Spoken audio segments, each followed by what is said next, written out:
Hello friends, welcome back to PK boss competition channel. तो आपका फिर से एक बार स्वागत है। आज हम लोग टाइम्स ऑफ इंडिया के एक नए एडिशन का डिस्कशन करेंगे। इस शो में आपको नेशनल और इंटरनेशनल इम्पोर्टेंस के जो न्यूज़ होते हैं उस पर हम चर्चा करते हैं, साथ ही एडिटोरियल का डिस्कशन करते हैं। तो आइए शुरू करें। आज तारीख है 26 नवंबर 2022 और दिन है सैटरडे। तो देखते हैं पहला स्लाइड क्या है। तो सबसे पहले ये एडिटोरियल पेज वाला है, ब्राइट राइट नाउ। ये इंडिया की जो इकोनॉमी है नेक्स्ट ईयर, ये 2023 में ये बहुत तेज़ी से बढ़ने वाली है। उसी को यहाँ पर टॉपिक बनाया है कि ब्राइट राइट नाउ। तो अभी जो है कि राइट नाउ तो ब्राइट है, लेकिन आगे क्या होगा उसके लिए यहाँ पर फिर लिखा हुआ है कि for growth quality of human resources is की। तो अभी तो ठीक है, लेकिन आगे हमारा ग्रोथ होता रहे इसके लिए ह्यूमन रिसोर्स जो हमारे पास है उसका क्वालिटी होना ज़रूरी है। क्वांटिटी तो हमारे देश में बहुत है, लेकिन क्वालिटी नहीं है। तो ह्यूमन रिसोर्सेज का क्वालिटी बहुत इम्पॉर्टेंट एस्पेक्ट होता है और इसको सुधारने की भी ज़रूरत है हमारे देश में। तो इसी पर ये पूरा आर्टिकल लिखा हुआ है। तो सबसे पहले जो शुरुआत है आर्टिकल का, चाइना में जो फिर से तेज़ी से कोविड के केसेस बढ़ने लगे हैं उसी से स्टार्ट किया गया है। Well after the rest of the world has discarded Covid era restrictions, China has embarked on another round of shutdowns in some large urban centers to suppress a wave of infections। तो जबकि पूरा विश्व जो है Covid इरा का जो restrictions था उसको समाप्त कर चुका है, तो चाइना दूसरी ओर नए तरह के रिस्ट्रिक्शंस शुरू कर रहा है, फिर से शट डाउन कर रहा है, फिर से लॉकडाउन लगा रहा है, ताकि जो है ये एक नया जो वेव आया है इन्फेक्शंस का उसको सप्रेस कर सके, दबा सके। The economic fall out of endless curves. तो इसका इकोनॉमिक फॉल आउट क्या होगा? तो निश्चित रूप से इसका जो इकोनॉमिक फॉल आउट होगा वो अच्छा नहीं होगा, क्योंकि लॉकडाउन जब लगेगा तो वहाँ के जो बहुत सारे इंटिटीज़ हैं, इंडस्ट्रियल इंटिटीज़ हैं, वे बंद पड़ जाएंगे। तो इसका फॉल आउट निश्चित रूप से अच्छा नहीं होगा। तो इसका रिपल इफेक्ट जो है हमें 2023 में भी देखने को मिलेगा, ये आर्टिकल में लिखा गया है। जब IMF जो है अपना फोरकास्ट प्रेजेंट करेगा तो उस समय पता चलेगा कि ग्लोबल स्लो डाउन जो है कंटिन्यू है। तो इसका रिपल इफेक्ट हमको 2023 में भी देखने को मिलेगा, क्योंकि चाइना जो है वो सेकेंड लार्जेस्ट इकोनॉमी है, और अगर वहाँ पर इस तरह के कोई चीज़ होते हैं तो इसका प्रभाव फिर पूरा दुनिया पर पड़ता है। तो यहाँ पर लिखा हुआ है कि The global economy is estimated to grow 2.7% in 2023। तो 2023 में जो है ग्लोबल इकोनॉमी एस्टिमेट किया गया है कि 2.7% के रेट से ग्रो करेगा। विद द 3 पावर हाउसेज, तो वही है, एक US है, चाइना है और कुछ यूरो एरिया है, यूरोपियन कंट्रीज आप कह सकते हैं। लेकिन ये सब अभी स्ट्रगलिंग फेज में है, ये सब की इकोनॉमी जो है स्ट्रगलिंग फेज में है। The bright spot will be India, और यही आपका देखिए यहाँ पर जो है टाइटल बनाया गया है कि ब्राइट स्पॉट कौन है? इंडिया है, क्योंकि इसका एक्सपेक्टेशन जो है वो ग्रो करेगा 6.1%।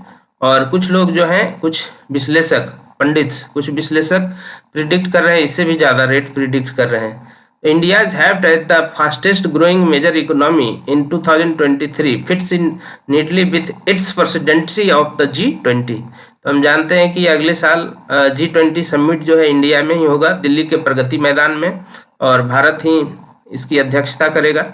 तो वैसे समय में जब हमारा इकोनॉमी सबसे तेज़ी से ग्रो करेगा और हम G20 समिट का प्रेसिडेंसी अपने पास होगा, तो ये दोनों जो है एक दूसरे से फिट बैठता है। ये हम G20 का प्रेसिडेंसी भी कर रहे हैं और साथ में हमारी इकोनॉमी भी फास्टेस्ट है। इकोनॉमिक माइट डज प्रोवाइड, तो इस तरह से जो एक स्ट्रेंथ आएगा, इकोनॉमिक माइट, इसको माइट मतलब शक्ति का सेंस है यहाँ पर, तो एक इकोनॉमिक स्ट्रेंथ जो आएगा तो इससे एक लिवरेज मिलेगा हम लोग को to realise other goals for collective welfare. तो और भी बहुत सारे गोल्स हैं सामूहिक कल्याण के लिए, जिसको कि पूरा किया जाना बाकी है इंडिपेंडेंटली और स्वतंत्र रूप से। It will also help India negotiators push for better terms in the ongoing free trade talks. तो अगर इस तरह की सिचुएशन रहेगी तो हमारा स्थिति बहुत मजबूत रहेगा और हम अभी बहुत देशों के साथ फ्री ट्रेड के लिए बात कर रहे हैं। तो यहाँ पर हम लोग को एक अपर हैंड मिलेगा, क्योंकि जिस देश के साथ हम समझौता कर रहे हैं उनको लगेगा कि इंडिया का इकोनॉमी जो है लोग एक्सपेक्ट कर रहे हैं कि 6.1% से ग्रो करेगा। तो वहाँ पर नेगोशिएट करने में एक अपर हैंड हम लोग को मिलेगा ट्रेड टॉक्स में, but not with standing bright economic prospects in the immediate future. लेकिन इसके बावजूद हमारा जो इकोनॉमिक प्रोस्पेक्ट्स है वो बहुत अच्छा है इमीडिएट फ्यूचर में। लेकिन पॉलिसी मेकर को जो स्ट्रक्चरल वीकनेस का भी ध्यान रखना चाहिए।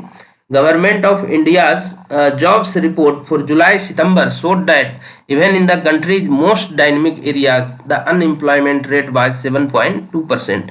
तो अर्बन रिपोर्ट्स जो है जुलाई सितंबर क्वार्टर का वो थोड़ा सा डिसअपॉइंटिंग है और डायनेमिक एरियाज में देखा गया है कि अनएम्प्लॉयमेंट रेट अभी भी बहुत ज़्यादा है और वो जो है 7.2% है।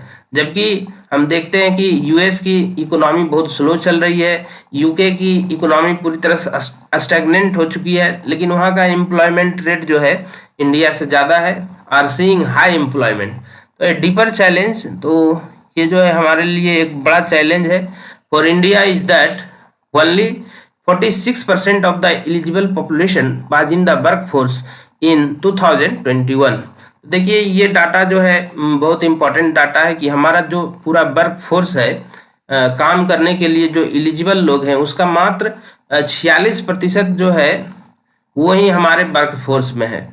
मतलब टोटल वर्कफोर्स का जो है 46% ही सही रूप से काम कर पा रहे हैं, बाकी को तो कुछ काम ही नहीं मिल रहा है।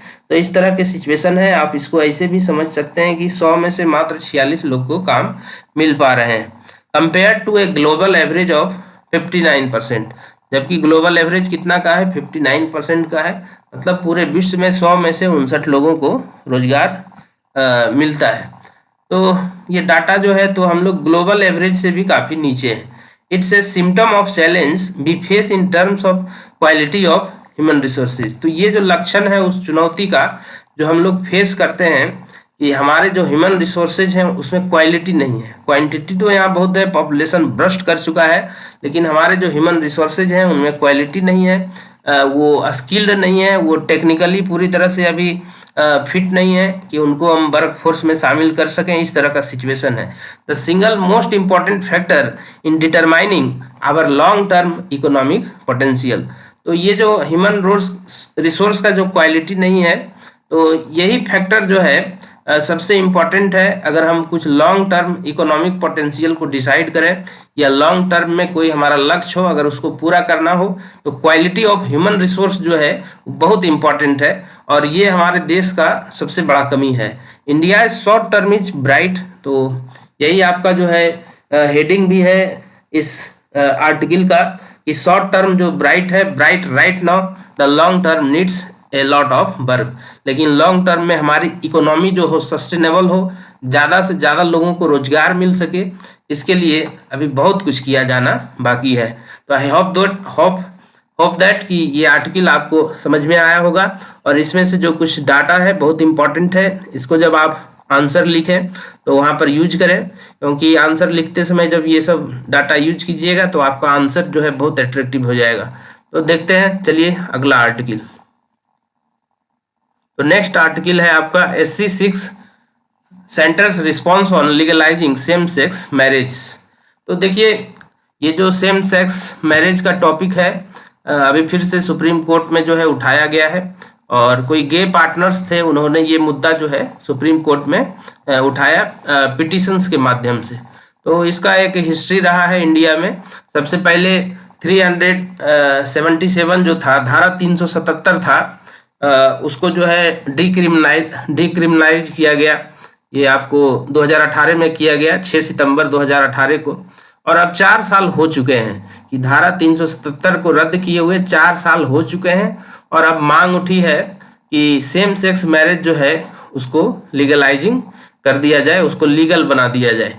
क्योंकि और इनका तर्क है, जो एक्टिविस्ट है उनका तर्क है कि ये नहीं होने से जो बेसिक राइट्स हैं वो उसका हनन होता है। जो गे लोग हैं, जो सेम सेक्स मैरिज किए हैं, उनका बेसिक राइट्स हनन होता है।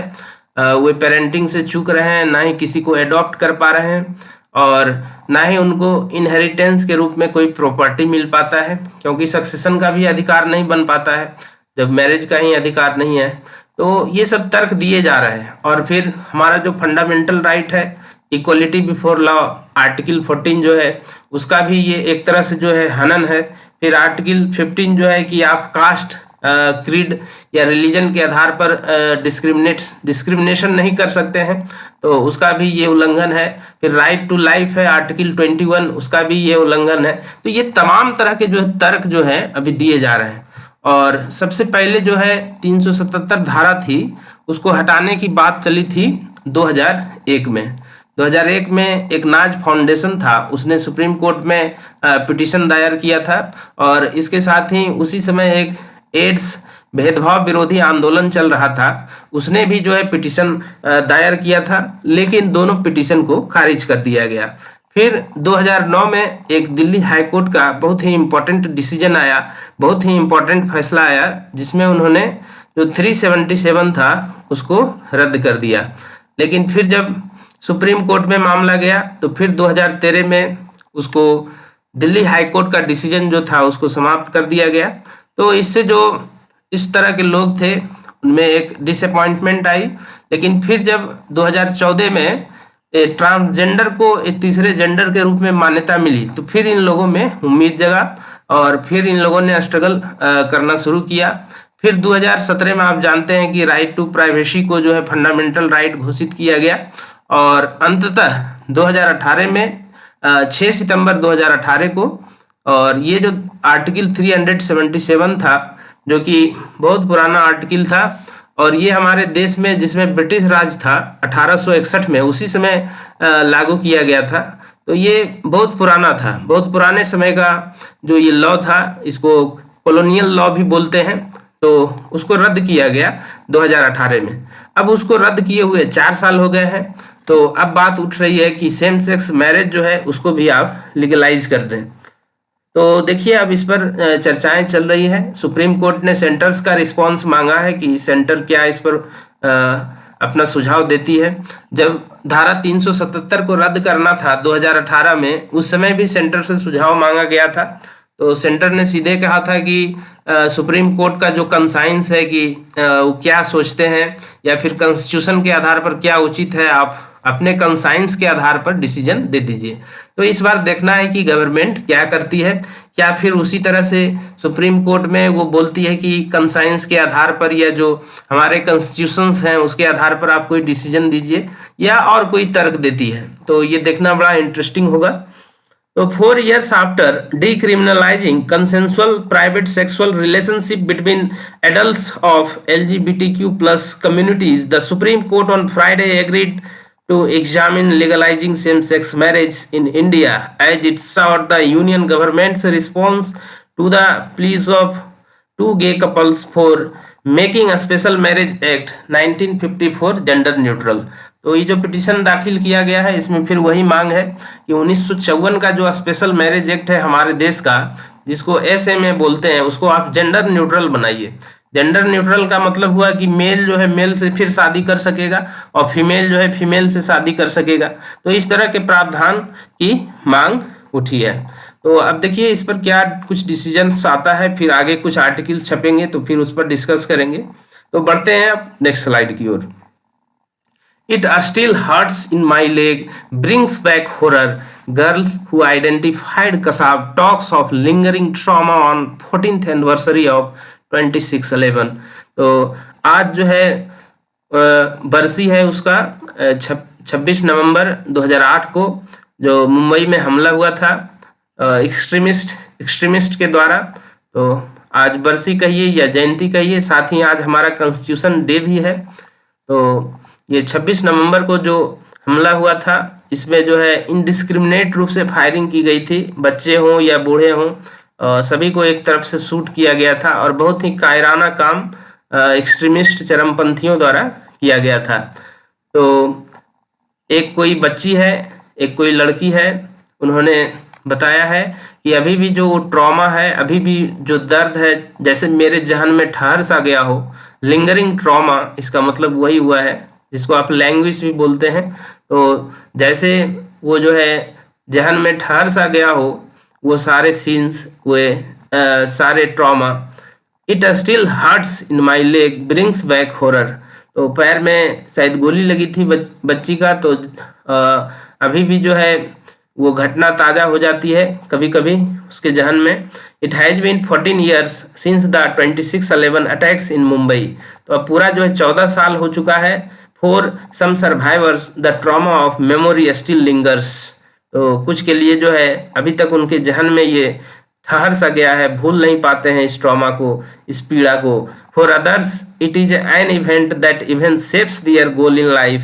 इन्होंने ऐसा इसलिए लिखा है क्योंकि इस घटना में बहुत सारे लोग जो घायल हुए थे, उन्होंने फिर पुलिस ऑफिसर बनने का मन बना लिया था।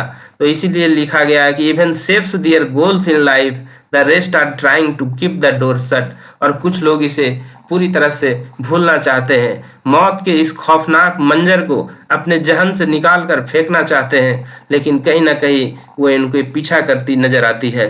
For Devika Rotawan who was 9 years and 11 months old, justice is still a question. तो ये जो बच्ची उस समय 9 साल की थी, ये बच्ची, इसमें जब आप पढ़िएगा पूरा आर्टिकल तो लिखा हुआ है कि कसाब को तो दंड मिल गया, लेकिन जो इसके पीछे असली गुनहगार थे उसको दंड कब मिलेगा। तो यही पूरा है आपको आज का दिन, उन लोगों को एक अश्रुपूर्ण श्रद्धांजलि। और इस तरह की घटनाएं नहीं हो हमारे देश में, इसके लिए हमारे सरकारें सतर्क रहें, तमाम तरह की सुरक्षा व्यवस्था की जाए और आगे भविष्य में इस तरह की घटनाएं सुनने को नहीं मिले, ईश्वर से यही प्रार्थना है। चलिए अगली स्लाइड की ओर बढ़ते हैं। Amid row over outsiders, J&K adds over 5 lakh voters to its roll. तो बीच में देखिए एक हंगामा हुआ था जब कोई ऑफिसर थे, निर्वाचन पदाधिकारी ही थे, जिन्होंने कहा था कि 25 लाख वोटर्स जोड़े जाएंगे, लेकिन वास्तव में वैसा नहीं हुआ। 5 लाख वोटर्स जोड़ा जाना है। तो जिस समय बोला गया था कि 25 लाख वोटर्स जोड़े जाएंगे, तो वहाँ की जो पॉलिटिकल पार्टियां थी वे बोलने लगे थे कि आउटसाइडर को आप यहाँ जोड़ रहे हैं, तो एक हंगामा हुआ था। तो लेकिन नहीं, ऐसा कुछ नहीं है, 5 लाख वोटर्स ही जोड़े जाएंगे। Figure much less than the 25 lakh projected earlier 25 lakhs।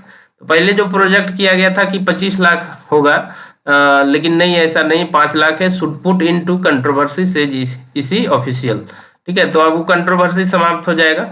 तो यही पूरा डाटा दिया हुआ है और ये इलेक्शन होने वाला है, तो इसके लिए पूरी तैयारियां हैं वहाँ पर। तो चलिए बढ़ते हैं अब अगले आर्टिकल की ओर। China locks down iPhone city as austere versions. तो चाइना देखिए आईफोन सिटी जो है उसको लॉकडाउन किया है, क्योंकि फिर वहाँ से कोविड के केसेस बढ़ने लगे हैं। और ये आईफोन सिटी वही है, शायद उसका झोंगझू करके कुछ नाम है, वहाँ का तो नाम इसी तरह का होता है। 6 million people bear on Friday under Covid lockdown. 6 million मतलब 60 lakh in Chinese city home to the world's largest Apple iPhone factory after clashes between police and workers furious over pay. तो वहाँ पर पे को लेकर भी जो है पुलिस और वर्कर्स में एक प्रोटेस्ट चल रहा है, दोनों के बीच मुठभेड़ हो रहे हैं, क्लैशेज हो रहे हैं। और इन लोगों का जो वर्कर्स है उनका आरोप है कि कॉन्ट्रैक्ट के समय जो राशि तय की गई थी कि आपको इतनी दी जाएगी, वो नहीं दी जा रही है। और साथ ही कोविड केसेज बढ़े हैं, तो उसके कारण लॉकडाउन भी लग गया है, तो वर्कर्स को पैसा नहीं मिला है। इसके कारण जो है उन लोगों में बहुत ज़्यादा गुस्सा है और जो प्रोटेस्ट चल रहा है उसका बहुत सारा वीडियो जो है सोशल मीडिया पर भी वायरल हुआ है। Authorities have ordered residents of 8 districts in Zhengzhou. देखिए यही लिखा हुआ है, Zhengzhou in the central province of Henan. वास्तव में ये जो सेंट्रल प्रोविंस हेनान है, इसका यही कैपिटल है झेंगझू। तो हेनान का कैपिटल झेंगझू है और सबसे बड़ा शहर भी जो है वही है, झेंगझू ही है। Not to leave the area for next 5 days, setting up barriers around high risk apartment buildings and check points to restrict travel. तो वहाँ तो इस तरह का होता है, भारत जैसा नहीं होता है। भारत में जिस समय कोविड बहुत चरम पर था, तो किसी एरिया को जब घेरना होता था तो देखते थे इसी तरह से बांस ला के बांध देता था, और किसी लोग को अगर उससे बाहर निकलना है तो आराम से उसको खोल दिए या नीचे से झुक के निकल गए। लेकिन चाइना में ऐसा नहीं होता है, यहाँ पर जो है बहुत उसको बुरी तरह से पैक कर दिया जाता है, बैरियर्स लगा के। जरूरत पड़ता है तो रॉड वगैरह का भी बैरियर लगा के पूरा पैक कर देते हैं कि एकदम पूरा रिस्ट्रिक्ट हो गया। वहाँ का जो कोविड पॉलिसी है उसको जीरो कोविड पॉलिसी कहा जाता है। मतलब थोड़ा सा भी केस निकला तो फिर एकदम रिस्ट्रिक्शन जो है अपने चरम पर होता है, एक्सट्रीम पर होता है। There have been only a handful of covid cases in the city, but under China zero covid policy even tiny outbreaks can spark gruelling lockdowns. Gruelling मतलब हुआ कि बहुत कठिन टाइप का लॉकडाउन लगा देते हैं, कष्टप्रद टाइप का। Travel curves and mass testing, तो ट्रैवल तो पूरा रोक देते हैं, मास टेस्टिंग शुरू करते हैं कि अगर 10 निकला तो एरिया को पूरा घेराबंदी करके हर एक को फिर चेक कर रहे हैं। तो इस तरह का वहाँ का कोविड पॉलिसी है। Lockdown in Chengdu follows protest by hundreds of employees over continuous and pay at Foxconn's vast iPhone factory on the outskirts of the city with image of fresh rallies emerging on Friday। तो यहाँ पर देखिए एक Foxconn का चर्चा है। तो Foxconn जो है एक टेक्नोलॉजी प्रोवाइडर कंपनी कहिए इसको, और सर्विस प्रोवाइडर भी है, और टेक्नोलॉजी मैन्युफैक्चर भी करती है। जैसे फॉक्सकॉन का ही ये जो एक ग्रुप है, इसको आप बिजनेस ग्रुप भी कह सकते हैं। तो चाइना के अंदर जो है ये झेंगझू है, वहाँ पर ये जो आईफोन जो एप्पल वाला है, तो उसका पूरे विश्व का सबसे बड़ा फैक्ट्री जो है यही रन करा रहा है। ये जो ग्रुप है फॉक्सकॉन बिजनेस ग्रुप कहिए, तो टेक्नोलॉजी मैन्युफैक्चरर कहिए इसको। तो इसी के अंडर में ये जो आईफोन का सबसे बड़ा फैक्ट्री पूरे विश्व का इसी के अंडर में रन कर रहा है, ये फॉक्सकॉन के अंदर में। The latest bout of unrest means that the company's flagship iPhone plant is set to see its number shipment plummet. तो ठीक है, वो घटेगा ही, उसका प्रोडक्शन घटेगा तो शिपमेंट जो है वो प्लूमेट होगा, मतलब डिक्रीज करेगा।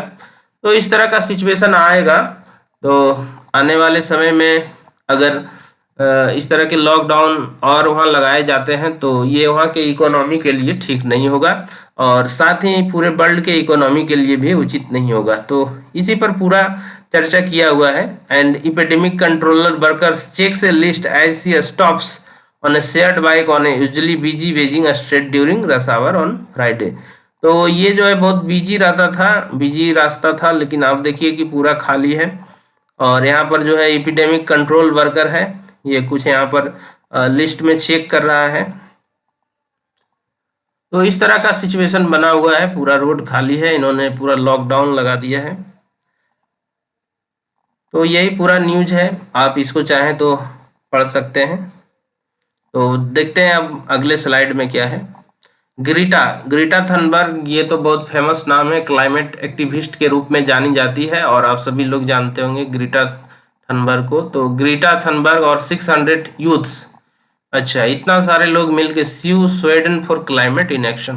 तो इन्होंने कुछ जो है स्वीडन के खिलाफ कोर्ट में पिटीशन दाखिल किया है कि ये जो है क्लाइमेट के प्रति जो है कोई जागरूकता नहीं है, यहाँ के गवर्नमेंट में पूरी तरह से इनएक्टिव है, कोई एक्शन नहीं ले रहे हैं।